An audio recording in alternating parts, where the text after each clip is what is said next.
إن في خلق السماوات والأرض واختلاف الليل والنهار لآيات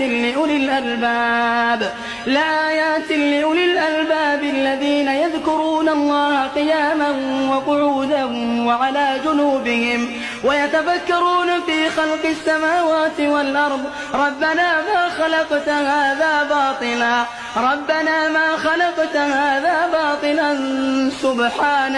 سبحانك فقنا عذاب النار ربنا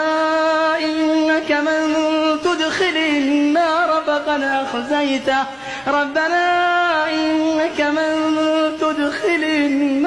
فقد أخزيته وما للظالمين من أنصار ربنا إننا سمعنا مناديا ينادي للإيمان أن آمنوا بربكم